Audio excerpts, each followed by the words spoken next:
Cirque Du Freak is a series of 12 young adult horror books. It's also known as the Saga of Darren Shan. It's about a boy named Darren who becomes a half vampire and ends up leading a vampire army in a war for the fate of the planet. This video will give a general summary of the series. In the first book, a boy named Darren and his best friend Steve attend a performance of the Cirque Du Freak, a circus with freakish performers. The show is the highlight of the book. It's very weird and disgusting, and most of all, scary. This book feels like a Goosebumps book aimed at older readers. Steve recognizes one of the performers, Mr. Crepsley, as a vampire. Steve begs to be made a vampire, but Mr. Crepsley refuses. Darren steals Mr. Crepsley's spider. The spider bites Steve. Mr. Crepsley refuses to give the antidote unless Darren becomes a half vampire. Darren does so, and he's forced to fake his own death so his family and friends will not know the truth. In Book 2, Darren has to adjust to his new life as a half vampire, which ends with him drinking blood for the first time. He makes some human friends, which ends in tragedy when the circus's werewolf escapes. One friend dies, the other has his hands bitten off. Things change a little in Book 3. Previously, there was an attempt to have cliffhangers and scares in almost every chapter. Now it's every other chapter, as the focus shifts more to the story and characters. Darren meets the villains of the series, a splinter group of vampires known as the vampanese. They are purple-colored and always kill their victims. A mad vampanese starts a rampage in Mr. Crepsley's hometown. Darren and Mr. Crepsley go there to hunt down the supernatural serial killer. Darren gets a girlfriend named Debbie. He's forced to use her as bait in a trap to catch the vampanese. Book 4 is when the series really starts to change. It switches from being a series of standalone books to being a series of trilogies.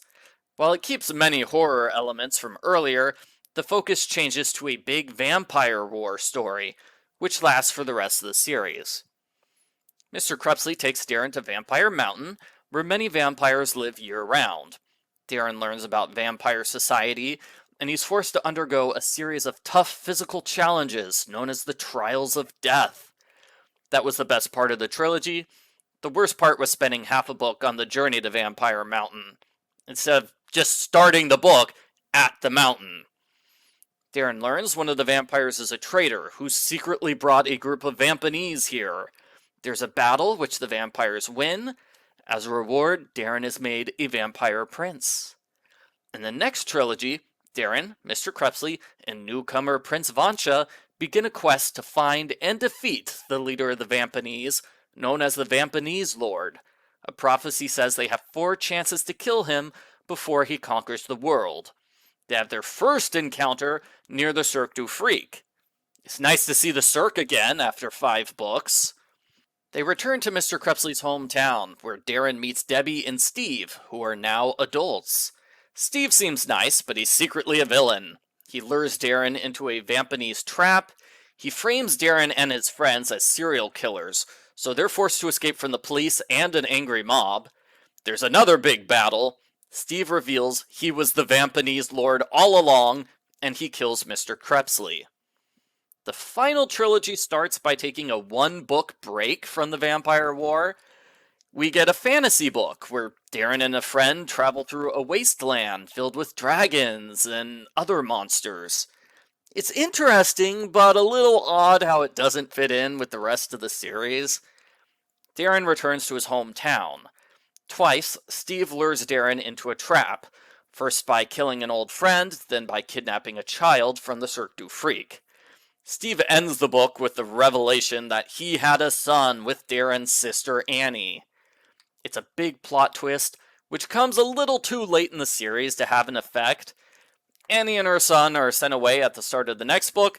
We don't see them again. This is followed by the final battle between the Vampanese army and the Cirque Du Freak. No vampires! It still feels weird to me that the vampires are not part of the final battle. Why weren't they participants in the end of the Vampire War? It all comes down to a duel with Darren and Steve. Darren arranges it so both of them die in the battle, which avoids the prophecy that the winner of the duel will become the Lord of the Shadows who conquers the world. In the final 90 pages, Darren is sent back in time to the first book, where he scares his younger self away from the Cirque Du Freak, making it so the entire series doesn't happen. That's the general summary of the Cirque Du Freak series. There are plenty of characters and events I did not mention, like Harkat Molds. My favorite books were the first one, the one with the Trials of Death, and the one where many characters from the first trilogy returned. My least favorite books were Book 9 and the first book in the second and third trilogies. Those books spent so much time setting up for events in later books, they half forgot to have their own stories. For the most part, I enjoyed the series. Some readers did not like how Book 4 switched to trilogies in the Vampire War. I liked seeing the alternate take on vampires, even though every vampire series likes to have its own version of how vampires work. I'd recommend the series to fans of YA horror, but I can understand why the first 3 books are the most popular ones. My average score for the Cirque Du Freak series is a 7.5 out of 10.